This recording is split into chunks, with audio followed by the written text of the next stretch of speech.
Well, hey everyone, welcome to 2024, the beginning of season 4. I'm so excited that I cannot believe this is going into my 4th year of doing a podcast every week, barring the fact that there may be times when I'm vacationing with family or just sick or whatever. But pretty much every week you can come in here and take a listen, hear what life has dealt me, and hopefully get a little bit of positivity and mojo for your week to come. Like I said in my intro, I am an above knee amputee. I just celebrated my 5th year of becoming an amputee, and I say celebrated because truly I can celebrate that. It was, for those of you that are new, first off, welcome. Thank you for coming. If you're watching this, you're going to have a great picture of our brand new puppy. She is literally in my arms as I am recording this, and I am praying that she stays asleep the whole time. So bear with me. If she has to get up and go to the bathroom, I'm in trouble. So that being said, you can tell how our January started off. But I wanted to just reiterate a little bit. If you are new, thank you for being here. I am so grateful to you. And if you have been coming back week after week for the last several years, or even this year is your new year, I am so excited that you are here. Please make sure you subscribe either to my YouTube channel or my website. You can follow me on both places. You can also follow me on Instagram and Facebook at BeAWarrior360. I'm hoping for a lot of fun and new changes this year. I have been dragging my heels with getting myself out there and trying something new. Part of me, because I am a perfectionist, I have a fear of failure, and that does hold me back from trying something big, especially when you kind of keep thinking maybe I'm not totally ready. But I do want to do some personal training online and some equine therapy. But obviously now with a new puppy, we have the next few months is puppy training. So I am spending my times with her either in my arms or outside going to the bathroom with her. Not me, sorry. She's going to the bathroom, but I'm sitting there watching. Anyways, so a little bit about me. Back in 2018, I elected to amputate my leg above the knee due to 5 years of multiple surgeries after a karate accident. Yes, back in 2013, testing for my 2nd-degree black belt in Taekwondo, I tore my MCL. It would not heal in PT, and therefore surgeries began. What it ended up being was not bad surgeries or anything. It was the fact that no one realized that I had arthrofibrosis, which is the hyperscarring of the joints after surgeries. And what we didn't realize, that more surgeries you have and the more extensive the damage of the surgery, like having a knee replacement and then having a knee revision, cause the scarring to get even worse after every surgery, thus making it almost impossible to heal correctly. And what ended up happening is I had about 20-degree range of motion, could barely do anything, couldn't walk without pain, and end up getting a blood clot. And that was the kind of the metaphorical straw that broke the camel's back. So that's a little bit about me. Ever since that, though, it has been the best decision of my life. Would I do it again? Yes. If everything were the same exact, yes, I would do it again. It is hard. It does have its moments. Don't get me wrong. But overall, the big picture, I am back to living a great life, a healthy life. I'm fitter than I've ever been. I am less weight than I've ever been. And I love being able to do all the things I do. And I love the challenge of trying old and new things as an amputee, because I like to see how good I can be at something I've never done before, like surfing. And we were able to get out this last September, and I was able to surf again in Kauai. So that was awesome. But this podcast is my way of giving back. I felt that if I were blessed enough to have to go through something so traumatic as choosing to cut my leg off, that I wanted to give back to that community and others that are just needing inspiration, to be real about my personal journey, the good, the bad, and the ugly, and be there for others. So I've gone out and gotten my personal training certification and I'm going through equine therapy certification. And it's just been quite a journey of reinventing myself, I guess you could say. And it has been a true joy. Yes, like I said, there are hard times. Yes, there are phantom pains every day, phantom sensations every day. Phantom pains can rear up whenever they feel like it, and usually at the worst time possible. I mean, really, is there ever a good time for phantom pains? No. But I'm hoping that this year brings another newness, a refreshment of my eyesight, so to speak, on what I can do to help the community in general and people, because I believe that is what God has called me to do, is to be a light in this world when there is so much pain and suffering. And so I hope that you are on this journey with me, that you can appreciate the fact that my podcasts are not professionally edited.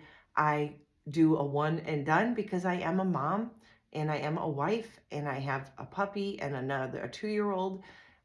Life gets crazy. And I am just excited that I was able to sit down with her and she fell asleep right away and is actually sleeping through me talking over her.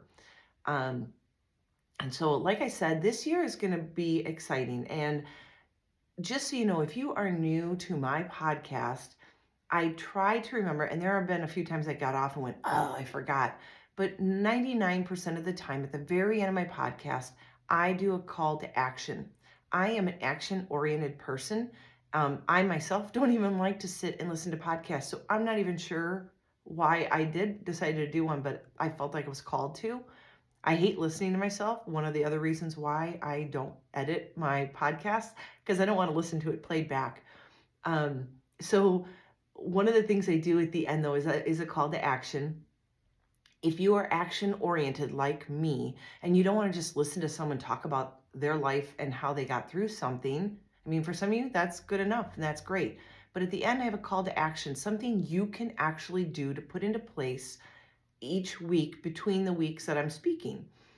And so I hope you will listen to the end. That's the hard part. I've been trying very hard to make these shorter so that you stay till the end. I also have, I struggle with that. My first year, I think my podcasts were an hour long, and I started just realizing I can't, one, I don't have the time for that. And two, you don't have the time for that. Everybody's busy. So if I can keep it between 20 and 30 minutes, then I feel like I'm rocking it. Last year, my goal was 30 minutes, give or take, usually between 27 and 45 minutes. This year, my goal is to get between 20 and 30 minutes so you can listen to the end and not miss anything. And that also includes the call to action. And I hope you will join me on those. I normally put things out that I am doing myself for the next week and more so. And sometimes it's things I've already done and I felt that they've helped me and that maybe I should share that with you because it might help you. So this week, I thought, gosh, you know what? We're into January 2024. I cannot believe it is 2024. And a lot has happened, a lot has changed. For those of you that have followed me back in October, we lost our older Chihuahua. It came on really fast, really sudden, and it just was a gut punch to me. I really struggled. And I just knew that our little 2-year-old Chihuahua was so alone. If I ever had to go to the grocery store or just run out, she would sit and shiver watching me leave, and it made me so sad. So as you can see, if you're watching this on YouTube, we have a new puppy, and I forgot what that was like. I don't know how you forget so soon, but I will tell you, as an amputee, having a puppy and trying to potty train in the middle of the night is impossible. Well, no, it's not totally impossible. It can be done, but it is hard. One, we don't sleep with our legs on. So I am in bed, and in the middle of the night when she starts to whimper in her crate next to me, means she has to go out. She's really good about that. The problem is, I don't have a leg, and when you're trying to do crutches, open up a crate, pick up a puppy that's wiggly and has to go, and you're trying to quickly get to the back door, that is really hard. And of course, like the second day we had her, it had rained, and I couldn't go out with crutches on our slippery pavement out by the pool. So that was tough. Yes, my husband is right there, but he also works. And this puppy was my idea, therefore I take on the brunt. If you have listened to me at all, you know that that is one of the reasons I am a fighter with my amputation. I do not complain about it here at home. I do not whine. I don't ask people to do things for me that are simple. Actually, my family gets mad at me because I will be all cozy and cuddly with this puppy, and I will need something to drink or whatever, and I do not ask anybody for help. I just carry her, get up with my leg, carefully walk over and get it. And they're like, just ask us. I just don't even do that. So you can imagine what it's like in the middle of the night with a puppy that I chose to get, potty training her while my husband is trying to get sleep because he has to work the next morning. I'm usually getting up, but I have to say he has been fantastic about helping, which has been a godsend. And I'm just praying for the time where she can sleep through the night and we don't have to worry about that one anymore. But that is quite the challenge.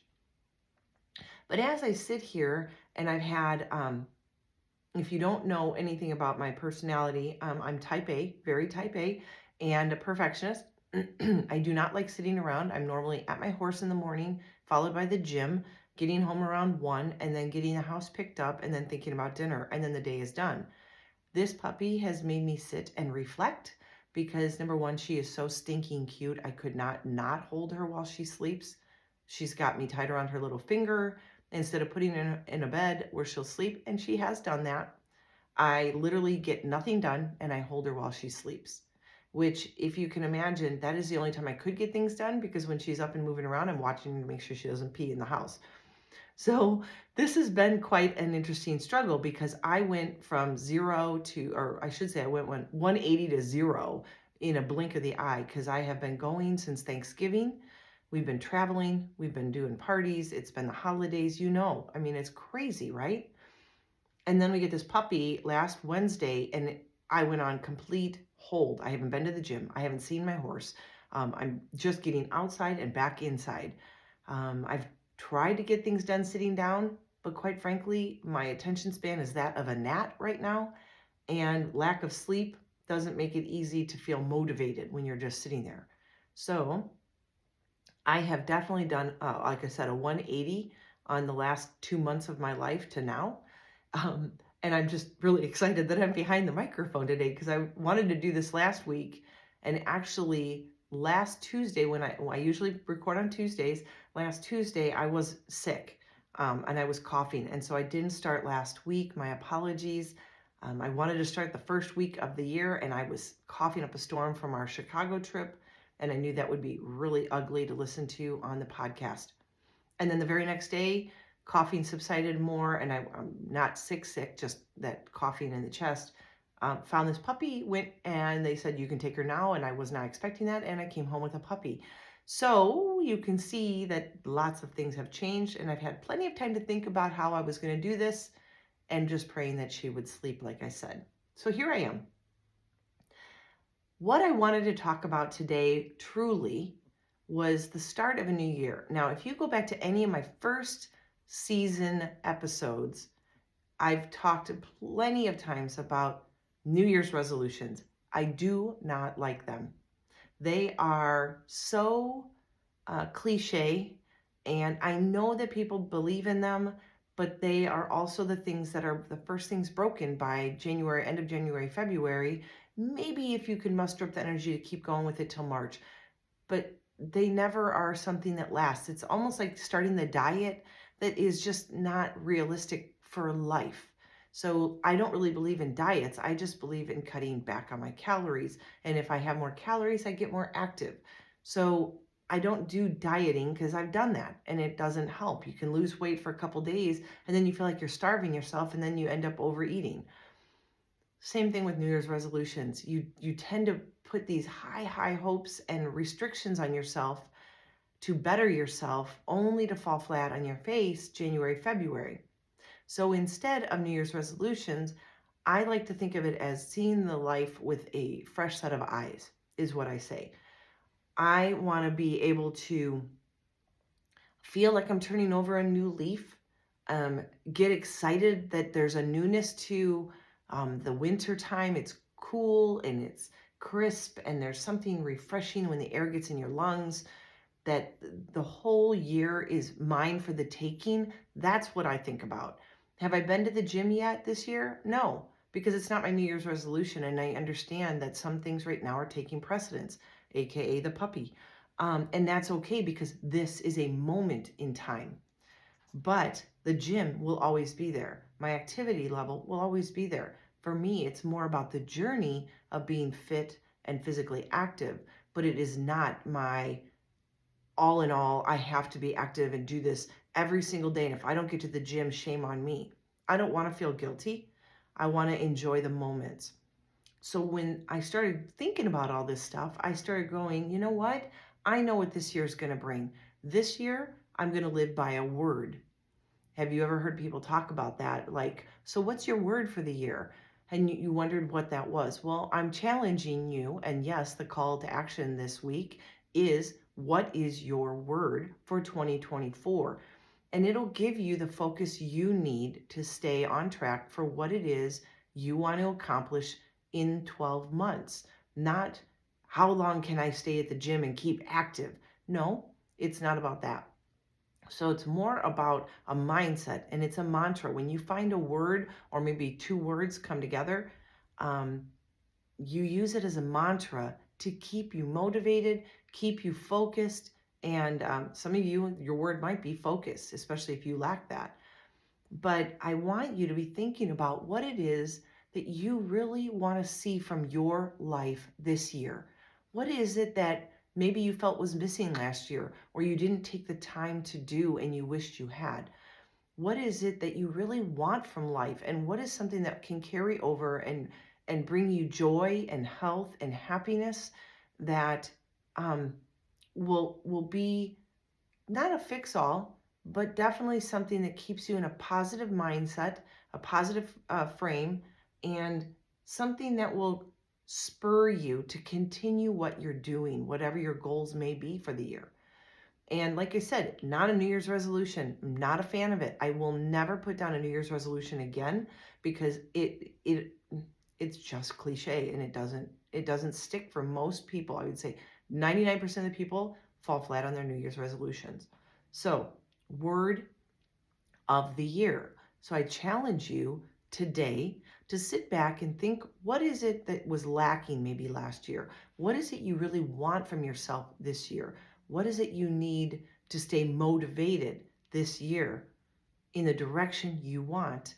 And I want you to write that word down. Write it in your heart, write it in your mind, write it in your vocabulary when you speak to yourself and speak out loud to people so they can even see it working. Now, mine is a 2-word. And it's interesting because as I was thinking of mine the last week, I realized that mine will actually incorporate a lot more. So you understand, mine is be present. When I am type A, the way I am, I tend to bite off a lot more than I should chew. I'm very, very active. And sometimes when I get really, really active, I forget to live in the moment. This puppy has taught me that living in the moment literally means living minute by minute. I mean, that is where I'm at right now with potty training. Like, I watch everything. When she goes to drink, I'm like, maybe 15 minutes and we better be outside. So I'm living in the moment. I'm not distracted by outside influences, and yet I am. And so I keep saying, be present, be present. And when I say that, I mean, I'm sitting there going, God, I should go see my horse. How can I go see my horse? Will she forget about me? I need to get to the gym. Okay, you know what? I need to stop the needs. I don't need. I can work out just fine here. I have a whole gym set up right here in my studio, and I could do a workout when I have the energy. But right now, this is my focus right here in my arms, this puppy. When we stop and really focus on our word or words for the year, we find that they actually make us do more than just that. Yes, I want to be present, but what does it take to be present? I need to live each moment. I need to focus on the moment. And that includes when my kids are talking to me, and I noticed this week, and that's another reason why I picked it. They were home from college for the weekend, I had the puppy. Everybody was distracted by the puppy. But as soon as my son would start talking, I would find my eyes darting to find out where she was. Number one, because she gets under my feet. That's a problem when you're an amputee because you can't feel it. And two, wondering if she needed to go out and go to the bathroom. So I wasn't focused on what my kid was saying to me. And that's not cool. So I want to be present, which means 100% present with my husband, present when my kids are around, present when they want to text me or call me, present for the puppies, and present for myself. Am I really thinking about where I'm at and what I need right now? So that is my word or words for 2024. Be present. What about you? What are you going to focus on this year? What is your 2024 focus word, your word of the year? And you know what? Like I always say on my call to actions, please reach out to me. Let me know what you've written. I'm going to post it on my Instagram and Facebook accounts when I ask you, what is your word? Put it in the comments. Let me know, or DM me if you are too embarrassed or you don't want to share your name. You can also write anonymously, I believe. I think at least on Facebook you can.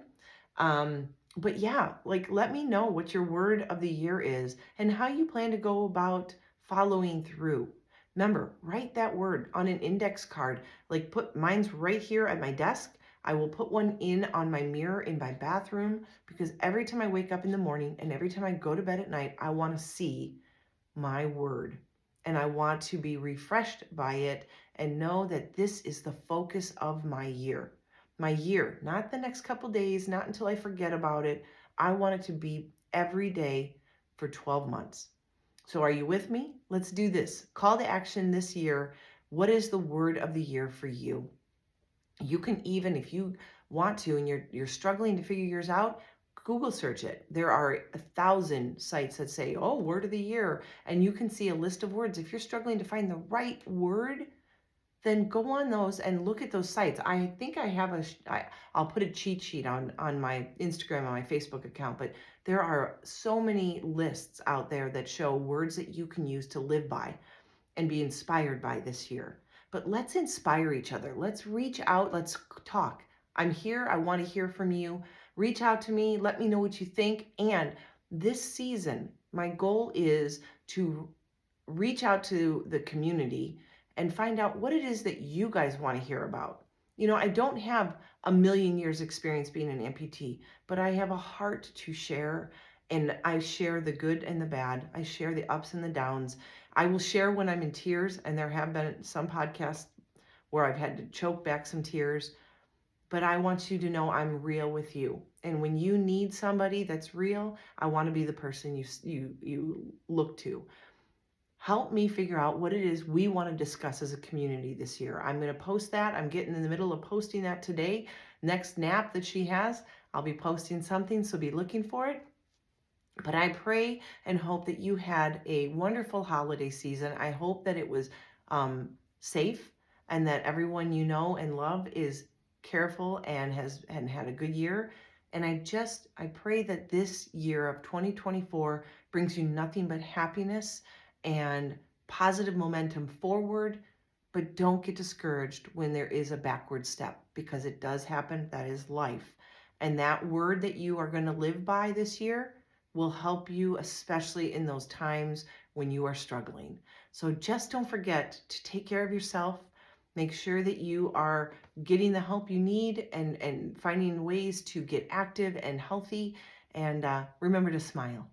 And as always, I am so grateful for you. Thank you for being back here for year 4. I can't wait to see what this year unfolds for all of us. And I want you to know I am here for you. So as always, be healthy, be happy, be you.